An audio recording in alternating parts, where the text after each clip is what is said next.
Ladies and gentlemen, welcome to the Synopsys earnings conference call for the third quarter fiscal year 2024.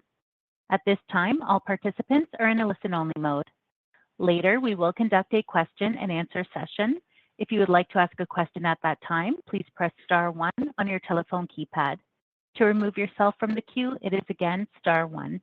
If you should require assistance during the call, please press star zero and an operator will assist you. Today's call will last 1 hour. As a reminder, today's call is being recorded. At this time, I would like to turn the conference over to Trey Campbell, Senior Vice President, Investor Relations. Please go ahead. Thank you, and good afternoon, everyone. With us today are Sassine Ghazi, President and CEO of Synopsys, and Shelagh Glaser, CFO. Before we begin, I'd like to remind everyone that during the course of this conference call, Synopsys will discuss forecasts, targets, and other forward-looking statements regarding the company and its financial results. While these statements represent our best current judgment about future results and performance as of today, our actual results are subject to many risks and uncertainties that could cause actual results to differ materially from what we expect. In addition to any risks that we highlight during this call, important factors that may affect our future results are described in our most recent SEC reports and today's earnings press release. In addition, we will refer to certain non-GAAP financial measures during the discussion. Reconciliations to their most directly comparable GAAP financial measures and supplemental financial information can be found in the earnings press release, financial supplement, and 8-K that were released earlier today. All of these items, plus the most recent investor presentation, are available on our website at www.synopsys.com. In addition, the prepared remarks will be posted on our website at the conclusion of the call. With that, let's turn the call over to Sassine. Good afternoon. We delivered excellent results in the third quarter, exceeding the midpoint of all our guidance targets while setting another quarterly revenue record. We positioned the company's portfolio with one strategic end in mind: maximizing the value that we deliver to customers in the era of pervasive intelligence. Our focus is on leading innovation in EDA and IP while deepening our differentiation in software-defined systems. Against this strategic backdrop, the Synopsys team continued its strong operational execution in the quarter, and commercial momentum remains robust. Revenue was up 13% year-over-year at the high end of our guided range. Non-GAAP operating margin was 40%, up 3.6 points year-over-year, and non-GAAP EPS was up 27% year-over-year and above our guidance range. We continue to be confident in our guidance for industry-leading double-digit revenue growth. Shelagh will discuss the financials in more detail. First, I'll give some context for our confidence, which is grounded in the continued strong execution of our Synopsys team and industry trends, reinforced by our customers and partners. Since becoming Synopsys CEO in January, I've traveled to 8 countries, participating in more than 140 meetings with over 80 customers and partners, discussing their challenges and understanding their priorities. The message in every meeting is loud and clear. Synopsys is mission-critical to their innovation, which makes our business uniquely resilient. Our success is tied to technology innovation cycles, not end-market dynamics. In this era of pervasive intelligence, technology innovation is only accelerating, fueled by the rise of artificial intelligence, silicon proliferation, and software-defined systems. The evidence is all around us. Our silicon customers are racing to design the many components necessary to optimize AI infrastructure. Remarkably, design cycles are contracting despite mounting complexity, and we help make this possible. This combination of pace and complexity equals good news for Synopsys. Artificial intelligence is driving incredible demand for high-performance computing in data centers and new AI-powered smartphones and PCs, which are poised for an exciting refresh thanks to silicon innovation. Bottom line, AI needs more and more complex silicon. That is good for Synopsys. Finally, silicon proliferation and AI chip innovation is driving the build-out of manufacturing capacity and accelerating the transition to new advanced nodes. Foundries count on our EDA and IP to enable each new process node. Again, good for Synopsys. These trends reinforce the resiliency of Synopsys business. Additionally, our customer set is expanding as more companies in more industries define and optimize system performance at the silicon level. As a leading silicon-to-systems design solutions company, Synopsys' opportunity has never been greater, and our planned acquisition of Ansys will expand our TAM and further our mission of empowering technology innovators everywhere. The future of technology R&D requires system design solutions with a deeper integration of electronics and physics. That's what we can provide with Ansys, and we're making good progress on closing this important transaction. The regulatory review is proceeding well. We are working cooperatively and constructively with the various regulatory agencies. We have completed all preliminary filings worldwide. Customers continue to express their overwhelming support, and we continue to expect the transaction to close in the first half of 2025. Let's move to segment business highlights, starting with design automation. Q3 design automation revenue was up 6% year over year versus a very strong prior Q3, as Synopsys design automation solutions are helping customers accelerate their innovation despite growing complexity. Growing systemic complexity has turbocharged the criticality of verification in chip design, and we offer the most complete portfolio of solutions in the industry. Our next-generation Verdi platform for advanced debug capabilities was adopted by a large US-based GPU company and a large US mobile SoC company, reducing failure debug from days to minutes, while our flagship verification tool, VCS, displaced competition at a large US HPC customer, a large Chinese mobile customer, and a large Chinese hyperscaler. Our AI verification product, VSO.ai, is also ramping aggressively, demonstrating up to 10x faster turnaround time, double-digit increases in verification coverage, significant reductions in verification compute requirements, and better verification quality. A marquee US GPU company deployed VSO.ai across multiple IPs with turnaround time improvements of 2 to 7x and coverage improvements up to 33%. Our hardware-assisted verification business had an excellent quarter as customers upgraded from HAPS 100 to our ZeBu EP product line to leverage one hardware platform for both emulation and prototyping. In Q3, we saw a significant ZeBu hardware expansion at a large US hyperscaler in a direct win versus competition. We also increased ZeBu adoption at a large European IP provider and 2 large US HPC companies. Increasing demands for high-performance emulation with the opportunity for large capacity expansion were drivers in these wins. We also worked with several large US systems and hyperscaler customers on successful software bring-up workloads with our HAPS product line.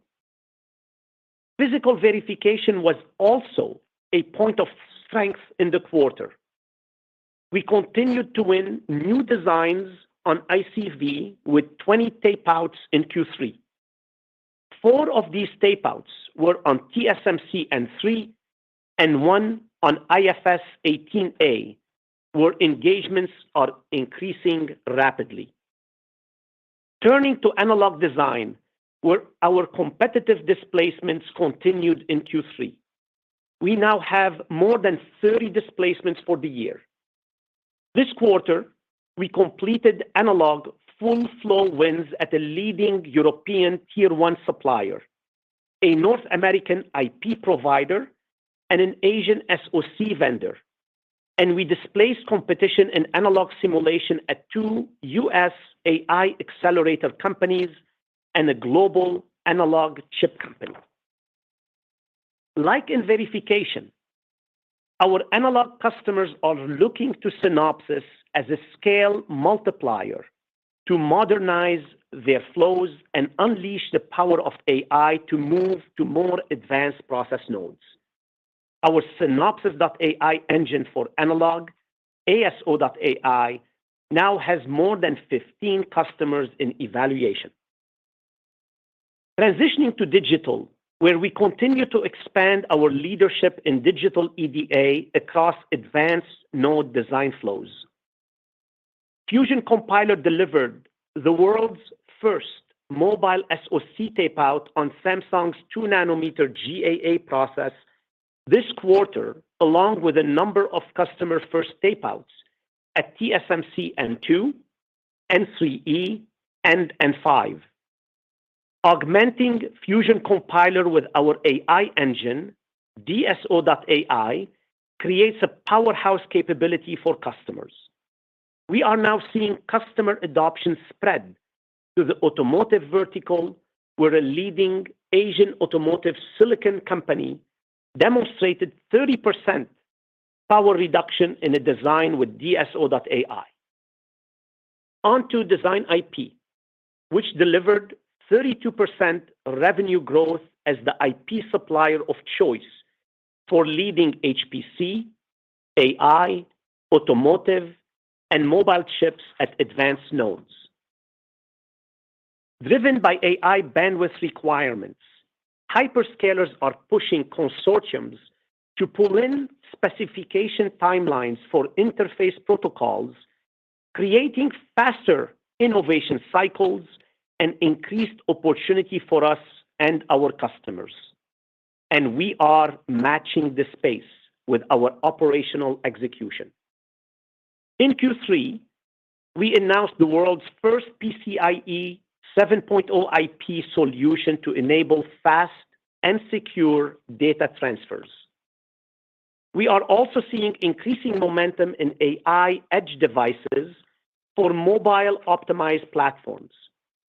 We secured 2 major smartphone customers on leading nodes to enable power-efficient mobile devices with Gen AI capabilities, while our ARC neural processing unit and DSP processors were adopted into 5 edge applications, including 2 new customers. Turning to multi-die, where we have an outstanding lineup of products in the IP and the EDA space for our customers. We continue to broaden our multi-die portfolio, launching 3D-IO Foundation IP, which is a specialized I/O for 3D multi-die integration. In EDA, 3D-IC Compiler momentum continued with the tapeout of multi-die design for an automotive application based on a CoWoS-R interposer and deployment at a major US hyperscaler. We also announced Intel Foundry EMIB, a reference flow for multi-die enabled by 3D-IC Compiler to accelerate multi-die designs at all stages from silicon to systems. As the on-ramp for the world's foundry, we achieved silicon success on Samsung's SF2 and SF4X processes for a range of interface IP. We also demonstrated the industry's first HBM3 operating at 9.6 gigabits per second in TSMC's advanced 3-nanometer processes and partnered with global foundries to develop new memory compilers for the 22 FDX process technology targeting edge AI acceleration in automotive and industrial microcontrollers. A couple of closing comments before we transition to Sheila's remarks. We are working through final closing conditions for the sale of our software integrity business and continue to expect that we'll complete that transaction in the second half of 2024. And before closing, I want to recognize a monumental award to someone I deeply admire and I'm proud to call both a mentor and a friend, Synopsys founder and exec chair Art DeGius.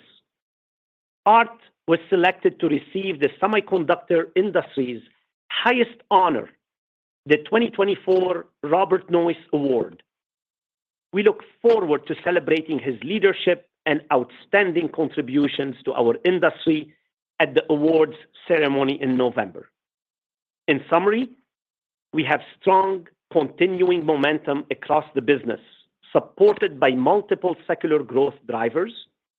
We have a very resilient business model and are mission critical to our customers' innovation. We are aligning our portfolio investment with the greatest return potential to accelerate our growth. Thank you to our employees for their passion and to our partners and customers for trusting us to ignite their future ingenuity. With that, I'll turn it over to Sheila. Thank you, Sassine. We had an excellent Q3 with record revenue and non-GAAP EPS was above our guidance range. We continue to execute well, which is a testament to our strong momentum across the business, leading technology that is mission critical to our customers, and a resilient and stable business model. I'll now review our third quarter results, which are presented on a continuing basis operations. All comparisons are year over year unless otherwise stated. We generated total revenue of $1.53 billion, up 13%, and at the high end of our guided range. Total GAAP costs and expenses were $1.17 billion. Total non-GAAP costs and expenses were $915 million, resulting in non-GAAP operating margin of 40%. GAAP earnings per share were $2.73. Non-GAAP earnings per share were $3.43 and above our guided range. Now on to our segments. Design Automation segment revenue was $1.06 billion, up 6% compared to a very strong Q3 a year ago. Design Automation adjusted operating margin was 41.5%. Design IP segment revenue was $463 million, up 32%, driven by strength in interface and foundation IP. Design IP adjusted operating margin was 36.7%. Operating cash flow, including discontinued operations, was $455 million for the quarter, and free cash flow, including discontinued operations, was $415 million. We ended the quarter with cash and short-term investments of approximately $2 billion. Now to guidance. Except for cash flow metrics, all targets are presented on a continuing operations basis. The full year targets for 2024 are revenue of $6.105 to $6.135 billion, total GAAP costs and expenses between $4.58 and $4.60 billion, total non-GAAP costs and expenses between $3.76 and $3.77 billion, resulting in more than 2 points of non-GAAP operating margin improvement at the midpoint. Non-GAAP tax rate of 15%, GAAP earnings of $9.71 to $9.85 per share, non-GAAP earnings of $13.07 to $13.12 per share, cash flow from operations of approximately $1.3 billion, free cash flow of approximately $1.1 billion. Now to targets for the fourth quarter. Revenue between $1.614 and $1.644 billion. Total GAAP costs and expenses between $1.21 and $1.23 billion. Total non-GAAP costs and expenses between $1.03 and $1.04 billion. GAAP earnings of $2.25 to $2.39 per share, and non-GAAP earnings of $3.27 to $3.32 per share. Our press release and financial supplement include additional targets and GAAP to non-GAAP reconciliation. Consistent with prior years, we will provide additional comments and guidance for 2025 when we report next quarter. In conclusion, for 2024, we expect to achieve revenue growth of approximately 15%, non-GAAP operating margin improvement of more than 2 points, and approximately 24% non-GAAP EPS growth. We continue to see strong momentum in the business, reflecting our relentless execution and leadership position across our segments, mission-critical products to enable our customers' innovation, and a stable and resilient business model. With that, I'll turn it over to the operator for questions. Thank you. Before we begin the Q&A session, I would like to ask everyone to please limit yourself to one question and one brief follow-up to allow us to accommodate all participants. If you have additional questions, please re-enter the queue and we'll take as many as time permits. As a reminder, to ask a question, please press star 1 on your telephone keypad, and to withdraw your question, simply press star 1 again. Your first question comes from the line of Harlan Sur with JP Morgan. Your line is open. Yeah, good afternoon. Thank you for taking my question and great execution in the quarter. Sassine, as you mentioned, leading-edge chip design activity continues to accelerate at the 3-nanometer, 2-nanometer nodes, especially around AI and accelerated compute, right? Both merchant, but also a significant amount of custom ASIC chips that are ramping, right, are coming to the market. But despite all of this, we are coming off of a pretty severe semiconductor downturn. And, one of your large leading-edge customers has recently announced a significant amount of layoffs across their organization. They did also talk about driving better efficiencies around IP and EDA solutions. I interpreted this as they're going to do less of their own internal IP development, less of their own internal EDA software tool development, and potentially buy more merchant IP and more core EDA tools from Synopsys and maybe some of your other competitors. But I wanted to get your interpretation of this announcement and the near to midterm impact, if any, on your bookings, revenues, or market share momentum at this customer. Thank you, Harlan, for the question. I want to first comment on the first part of the statement you made, which is you're right. It's such an exciting time to be in our industry where our silicon customers are racing forward to deliver to the opportunities in the AI build-out, be it in the data center or on edge or on device, with the flavor of custom silicon, as well as system companies increasing their investment to differentiate along that stack from workload down to silicon. As far as our customer, Intel, that you're referring to, it's not new to Intel, by the way, that they started looking at external EDA and IP. That journey started in 2007. As you recall, most of their EDA were internally developed and IP, and it's been a journey over the last number of years to transition externally. Now, with this company transformation they're going through, this is an opportunity to look deeper at what's core, what's context, and looking seriously at efficiency and where to target their resources, where they differentiate or they can pick up from the ecosystem. So we do believe that there will be an opportunity for further ecosystem leverage for both EDA and IP. As far as short to midterm impact, we don't see much impact, actually.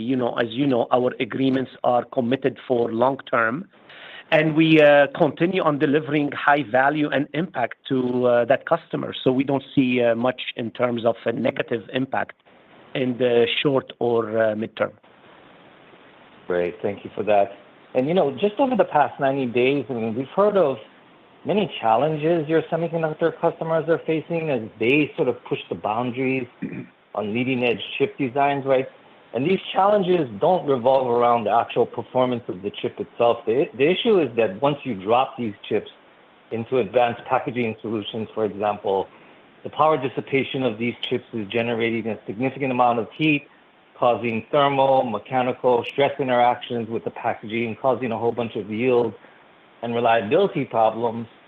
And then on the flip side, we see more and more of your customers moving into the systems market, like AMD and their recent announcement to acquire ZT Systems, right, where AMD all of a sudden is going to be doing full-blown board server, rack-scale server design. So it seems like this is exactly where having ANSYS systems analysis solutions as a part of the portfolio becomes a big advantage for the team. But given all of these dynamics, is the support from customers around the ANSYS acquisition continuing to build positive momentum? And then maybe in the interim, what is Synopsys doing to help customers with some of these chip package and systems level challenges?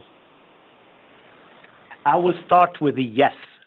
Yes on the continued support from customers, and actually not only silicon customers, silicon and system customers in support of the transaction for the exact same reason you highlighted. If you look at an advanced silicon in an advanced package, which has many dies, and those are very advanced chiplets, as you know, each chiplet by itself is a very complex die to design. You put them all together, the challenge is no longer electronics. It's electronics plus all the other attributes you mentioned, from structural, fluid dynamics to thermal. How do you design them during the architecture phase that once you go into packaging, manufacturing and packaging, it's going to work in the field. Now you look at that as the chip system. That chip system, to your AMD reference, is going to sit on a board, is going to sit in some sort of a rack and cluster of racks. How are you designing based on that workload and that complexity at the system level to determine how to manage and design for the heat, to manage and design for what type of cooling you want to put, what type of power supplies do you need, et cetera, et cetera. And we've been positioning our company, as you know, as a silicon to system design solution company. And I love the reference right now as I hear our customers talking about silicon to software to systems, which is exactly the solution and the partnership we're working with our customers on. Thank you. Thank you, Harlan. Your next question comes from the line of Vivek Arya with Bank of America. Your line is open. Thanks for taking my question. Sassine, at the Analyst Day, you had suggested that core EDA over time, the growth could go from 12% to 14% from AI monetization. I'm curious, where is Synopsys in that journey? What have been the early signs to drive this kind of acceleration in the business? Yes. So, Vivek, if you look back not too long ago, a best case outcome for traditional EDA was in the upper single digit. The reason we've been able to grow in the double digits and what we talked about 12 to 14% is due to complexity of these systems, introduction of new technology to deal with that complexity, and we referenced AI. AI, from a journey point of view, we introduced first DSO.ai, which is the optimization engine on the digital portion of the design. As I mentioned in my prepared remarks, we have VSO.ai, which is in adoption and used by a number of customers at this stage and ramping. ASO.ai for analog. And the part I did not mention in this script itself, we talked about generative AI. We're using LLM for knowledge assistant and generation of a portion of the chip itself. So where are we in the monetization and maturity? With DSO.ai, we've been selling it for about 4 years now. We're capturing on average about 20% uplift from the baseline of that portion of the contract. For VSO and is still in early stage. We're in an early monetization stage, but we don't have enough data point to share with you yet. Where is it? Will it be at the similar 20%, higher, lower? We're not there yet. ASO, we're in an eval phase. What it means is in customer validation. And so it's similar to the generative AI. We have number of customers across 5 products we have currently that offer knowledge assistant at that stage. So the 12 to the 14%, that's why we did not specify a time frame. But what is absolutely clear is that value we're delivering will be able to, and the impact will be able to justify a monetization to support that 2% growth we communicated. Thanks, Sassine. And for my follow-up, kind of more near term, so EDA growth so far this fiscal year has been up about 9% or so. I understand last year was a tough year for the semiconductor industry, so you're probably feeling the effects of that. But what do you see going into next year conceptually? Do you think the seeds are being laid to help drive kind of a return back to your trendline growth in EDA, or is it too early to make that kind of conclusion? So for design automation, it's double-digit growth, and please measure it based on a trailing 12 months, not quarter over quarter, because sometimes you have, like in this particular quarter, we had an outstanding Q3 23. It does not mean that there is anything alarming, but the comparison quarter over quarter may be misleading. As you look at the trailing 12 months, we still feel strongly it's a double-digit growth. And within design automation, the mix is changing. You have the traditional ratable software. You have the hardware, which is more upfront. And then you have increasing portion becoming an FSA for the software, where customer wants that flexibility. For example, that's how they get access to cloud, is through that flexible spending account. That's why quarter over quarter comparison, I'll caution you around it, look more at the trailing 12 months. Yeah, and I would just add that our TTM is 10%. And just as Sassine references, Q3 of last year was 23%, so 6% on top of 23% is obviously tremendous growth.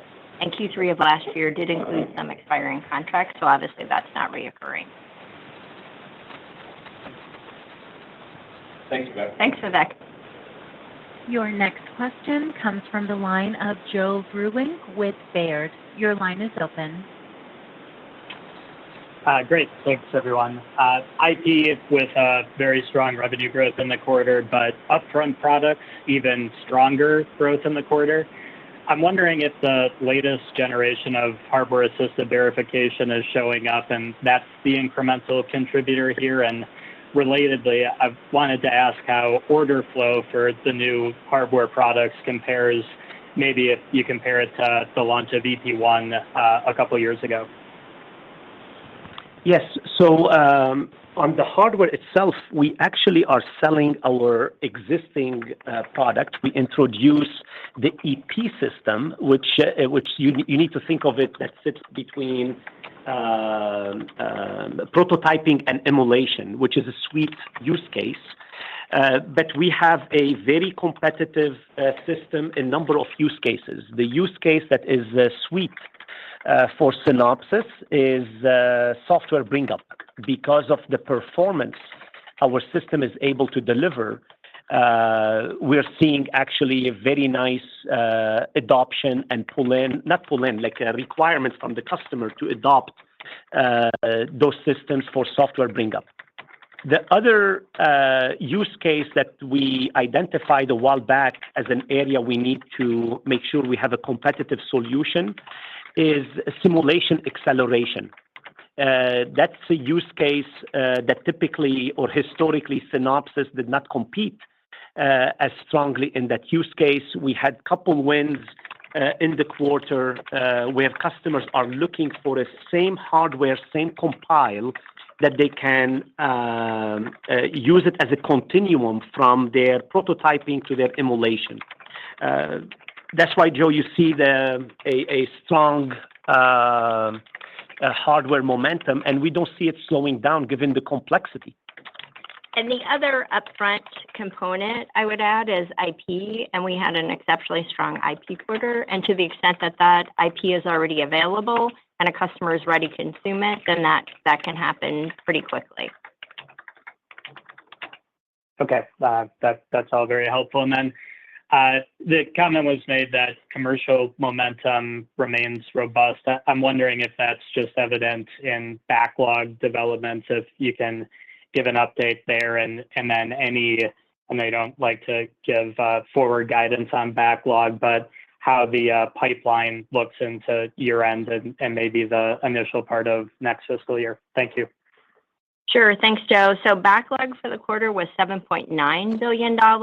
And to give you a reference on continuing operations last Q3, so Q3 of 23, ex-SIG, that was $6.5 billion. So it's up very nicely year on year as we're continuing to race ahead to support the customers and all the complexity that they're dealing with. And, that number does ebb and flow as we build and burn. It was relatively flat, though, quarter on quarter. Thanks, Joe. Thank you. Your next question comes from the line of Jason Celino with KeyBanc. Your line is open. Hey, thanks for taking my questions. Maybe my first one, just on the guide for the year, it looks like you're narrowing the revenue range. As much as I'd like you to raise every quarter, I think we've already seen you raise 2 to 3 times this year, so I think we'll give you the pass. But curious if there were any areas that could have outperformed more, or if any areas downtick that offset some of the strength you did see. Curious there. Thanks. Well, Jason, as you said, we've raised several times this year. So the confidence of the Q3 results really allowed us to narrow our guidance to give 15% as the midpoint. And I would say we're seeing, that strength that Sassine is talking about in the industry, we're seeing that across our product line. So good engagement with customers really across the board as they accelerate their roadmaps to meet the robust AI demand. We did raise non-GAAP operating margin and non-GAAP EPS because, again, as Sassine talked about, we're being very, very deliberate in our investment and our expenses and making sure that we're onboarding some of the things we're talking about doing with customers with AI and efficiency. And so you saw us improve on both those metrics. Excellent. Thanks, Jason. And then one quick one on China. It looks like it was down 8% in the quarter, but still up 8% for the year. Maybe just compared to last quarter, I guess, how are you feeling about the demand environment in that region? Yeah, that's why, Jason, at the beginning of the year, we talked about taking a pragmatic approach on China for 2 factors. One is the continued impact of the entity list technology restrictions. And then the second is the macro environment in China.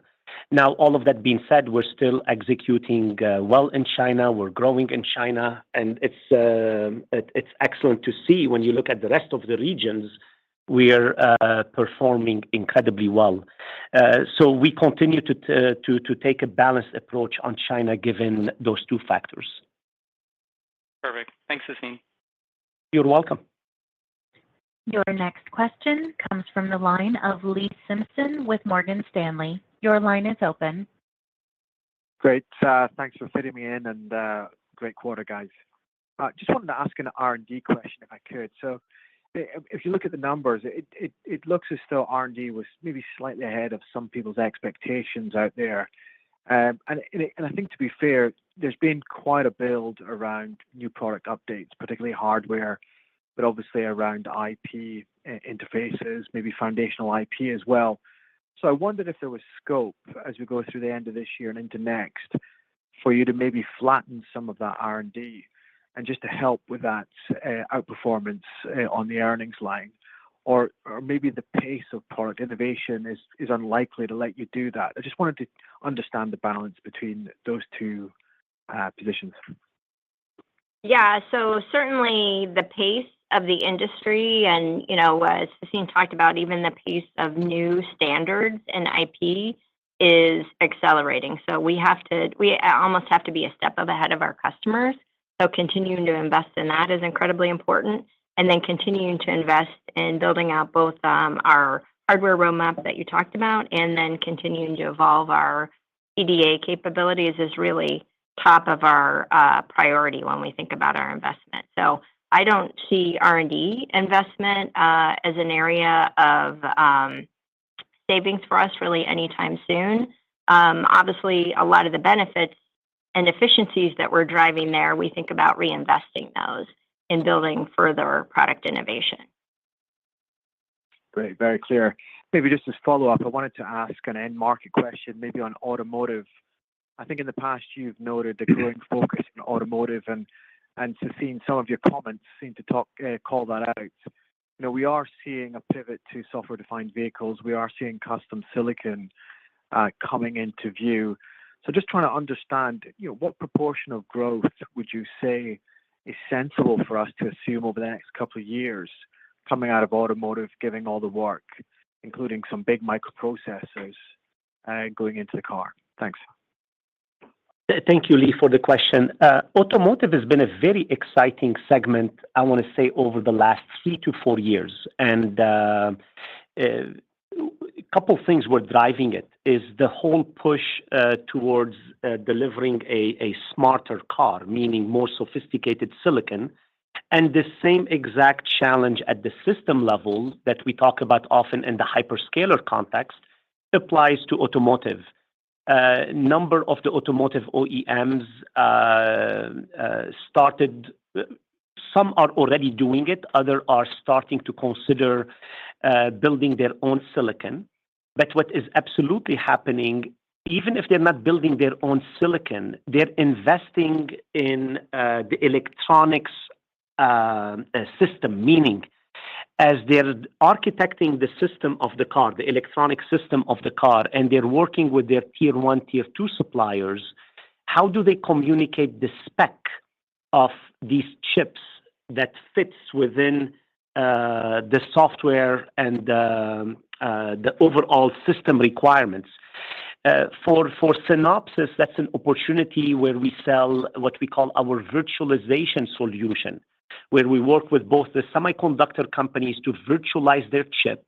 Then we work with the automotive OEMs to define that architecture for the electronics based on these virtualization and virtual models. You can think of it as digital twin for electronics. And that's contributing for an acceleration in the sales of some of our solutions and products that were not generated necessarily for the automotive market, but right now that's a new market that are adopting these solutions. We do anticipate that market will continue on growing, given those systems, those cars are going to be more intelligent, more connected, which is a great opportunity. I cannot go further than that, Lee, in terms of what percentage of the overall growth, et cetera, because that's not how we report per se by market segments. Understood. Thanks for the color, though. You're welcome. Your next question comes from the line of Ruben Roy of Stifel. Your line is open. Thank you. Sassine, hi. I wanted to go back to something you mentioned in your prepared remarks regarding design cycles contracting, and you mentioned that that's in the face of increasing chip complexity. And I think some of that, at least to me, seems like it's a relatively new development. And wondering how we should think about that as a maybe longer term impact to your business. I'm thinking about this, obviously there's AI and your tools, helping with those design cycle accelerations, but are there other, sort of areas that your customers are asking you for as they try to accelerate their designs? And really, I guess the longer term question here is, it's happening at the leading edge, it's happening with the most complex designs, but do you think that is a trend that could sort of move across the systems and IC industry as you continue to develop on your end? Yeah, excellent question, Ruben. If you look back at the last, 2-3 decades, the entire industry had a rhythm of the next product, and it was Moore's law. And not every company just moved with the latest Moore's law offering. You move to it when you need from a performance, power, cost, etc., to move to it. Right now, when you look at number of customers that they're talking about a reduced design cycle from what it used to be 3 years, 18 months, down to possibly 1 year, we cannot look at it as the traditional way of designing a chip. Those will be definitely multi-die systems with optionality in that advanced package to target a new product in their roadmap to serve a certain customer set. How fast do I see the rest of the market moving in that direction? Not too many customers can afford and have the skill and the market for them to move in that direction because it's very complex. So it's both the cycle time of the design is shrinking with a significantly increasing complexity. For us as an industry, that's great news because from EDA for design automation at the chiplet level and the advanced package level, you need to use the latest technology with the AI capabilities, etc. For IP, it's requiring, as I mentioned as well in my prepared remarks, for these protocols to shrink from designing them over 2-3 year set of requirements to a much shorter cycle and even customer adopting it before the spec is even finalized. Then on the hardware verification side, you need, of course, the ability to verify, validate all of this. Now, as you look at this whole dynamic, while it's very exciting, we need to wait and see how many customers will have the ability from resources, skills, investment to pace with that acceleration. Your next question comes from the line of Charles Shi with Needham & Company. Your line is open. Hi, good afternoon. I have a question about China. I think at the beginning of the year, I think for 2 reasons, right? Restrictions and the macro, you were sort of expecting maybe China doesn't grow as fast as the corporate, which kind of implies maybe the percentage of China revenue probably going to be lower, but you also said the dollar-wise is probably still going to be higher year on year for the full year. But the first 3 quarters of the fiscal year looks like you may be ahead of that plan, meaning that the contribution-wise, it may actually get ahead of last year's 16% contribution from China, and that which would also imply actually China may grow faster than the corporate. There's a chance you actually can grow that faster than the corporate. Wonder what has changed, and I specifically the Q3 number from China is particularly strong. And related to that, did you see any of the pull forward revenue from your Chinese customers for whatever reason, maybe for the fear of them getting banned by any of the new export controls? Mind if you provide some color there? I'll start with the last part of the question. No, we're not seeing anything unusual in terms of pull-ins or a different approach to engaging Synopsys. As far as what we communicated at the beginning of the year still holds true. The reason you may see quarter-over-quarter growth in a specific region is, again, based on the mix of the products that we have. It may be a very strong hardware or IP quarter or more FSA pull down. That's why you see it.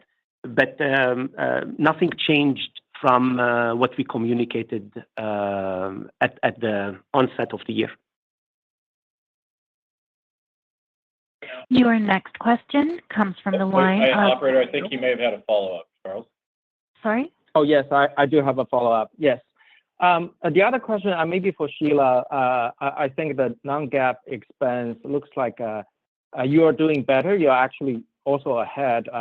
Based on the numbers I can see that the July quarter, you did the $10 million better compared with what you planned as the total non-GAAP expense, and for the full year, $25 million less than what you expected. But wonder what's the change compared with 3 months ago? Is there anything like the timing of the hiring, etc.? Because I did remember some of the OpEx growth into the year, and it was for you to invest in some new opportunities like in IP, like OGCIE, EDA, etc. So what's driving the slightly lower OpEx expectation here?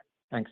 Yeah, so we're continuing to invest. We talked about continuing to invest in building out the roadmap that we talked about in Investor Day, continuing to invest building out IP titles. And it's really all about making sure that we're being intentional about where our overall investment is. And so while we're investing in things, we're also driving efficiencies in the business as we implement AI for ourselves and we implement digital transformation. So I would just say we're being really prudent about our expense structure, but we are investing in the new product innovations. And then we also had some good news on interest and other. So both of those things, being really disciplined on our investments and then some good news on interest and other is what's contributing to that upside.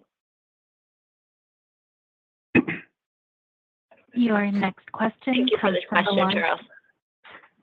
Your next question comes from the line of Joshua Tilton with Wolfe Research. Your line is open. Hey guys, thanks for sneaking me in here. I actually kind of just want to follow up on 2 questions already asked already. The first one is the question about Intel's comments, but I kind of just want to ask it very straightforward and very clear. And the question is, are there any changes in your forward growth expectations because of Intel's comments about, laying people off, using IP more efficiently, using EDA vendors more efficiently? And if not, what gives you the confidence that there is no change going forward? Yes. So when we engage customers, we're engaging on programs that are multi-quarters type of investments we need to make before we see the needle moving in terms of impact on our business. That's why when you think of our business, as we refer to it as resilient, because it's a multi-year type of commitment. And even if Intel were to move more IP, let's say to Synopsys, these are things you will not see the impact in terms of revenue until it takes us the cycle to build that IP, deliver it back, et cetera, et cetera. So that's why short-term to mid-term, we don't see an impact in the positive or the negative, just simply because of the way we structured our engagement. And not unique to Intel. This is just broadly. That's how we engage in IP build-out. And of course, EDA is more straightforward. Your next question comes from the line of Jay Vleeschhouwer with Griffin Securities. Your line is open. Thank you. Sassine, with respect to your own product development of AI, ML branded products, one question I have is, how does the development process, or let's call it the intensity of development for AI products differ, if at all, from your conventional product developments? In other words, how do you measure your own AI development productivity or your readiness for GA of those products versus conventional EDA products? Relatedly, at DAC 2 months ago, there was an interesting panel discussion in which Shankar participated regarding the evolution of EDA AI ML products and whether they remain separately branded products indefinitely or whether inevitably they become subsumed as features within the core product. So maybe you can address all of that. And then my follow-up will be about custom. Thank you, Jay, for the question. Actually, it's a very good question. If you look back at the rhythm of product releases, let's call it the traditional EDA software, were driven by foundry-specific PDK tuning, tweaking we needed to do in order to make sure that the customer who's on the leading edge with that process node have the right tool that is enabling all the features that Foundry has, etc. So that's from a process technology. From a customer architecture point of view, we did not have to do much different from a customer to a different customer, so they can use the same product, etc. With AI, let's call it, that sits inside the tool or around the tool, the optimization engine using AI that can accelerate the traditional engine of EDA, to some extent was very similar, where we just released it based on a release cycle of the product. So with DSO.ai, same release as Fusion Compiler, VSO, same as VCS, Verdi, etc. With generative AI, not only the pace of which model to use, which customer environment to accept these models, because they may have their own preference in which they want to use Gen AI in the context of their own environment in which they're designing the chip. So it's becoming at a different pace of releasing these technology, as well as, I want to say, customer-specific for some of these engagements and releases. From the how to deal with it, so we're not having a special product for each customer, is from an engineering development point of view, what are the layers that we can have as common, and what's the layer that we can customize at a fast pace without throwing away the investment that we have at the infrastructure level. So that's what's changing in terms of there's the optimization AI, there's the Gen AI, and the traditional EDA. As to the point that Shankar made, I agree. In our current engagement with customers, especially on the advanced, most complex chips, customers is not differentiating, will I use AI with Fusion Compiler or not? They will just use it. It's part of the expectation is I need to use everything you give me in order to achieve my target. So as we start moving forward, will we keep thinking of AI in and around EDA as a separate or as part of the solution? You know how we see it is absolutely will become an expected part of the solution. Okay. For my follow-up on custom, which you've now referred to the last several conference calls, what is your ambition for how large a business that can be? When we look at the industry data, things having to do with analog mixed signal, layout and analysis are roughly a mid-teens % of EDA, excluding IP, so in other words, mid-teens % of design automation. A lot of that obviously is skewed towards Cadence and Ansys, but would it be your ambition that your analog mixed signal business could ultimately be about a mid-teens % of your design automation business, if not more? So, Jay, we see this as an opportunity on two fronts. When you think of analog, there are two portions of analog design that we offer solution for. One is the verification simulation of analog, And there, as you know, we have a fairly strong portfolio, and so does our competitor. Actually, they offer a very strong portfolio. Where we are a much smaller portion of the TAM is in the analog design environment. And in the analog design environment, these are the wins per se that we've been referring to in this earnings call, the previous earnings call, and they're driven by a discontinuity. And that discontinuity is those customers are dealing with the same challenge that we talked about for the traditional logic digital type of customers, which is an increased complexity, faster cycle time for the design. So they're leveraging any new bells and whistles that the industry can offer. In this case, ASO.ai and a more modernized approach to do an analog chip. So, of course, we have an aspiration to grow into that TAM, and we're excited about the offering and our customers' interest.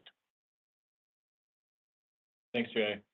Operator, let's go ahead and wrap up the call. Thank you, everyone. Thank you. Yeah, thank you. This concludes today's conference call. We thank you all for joining. You may now disconnect.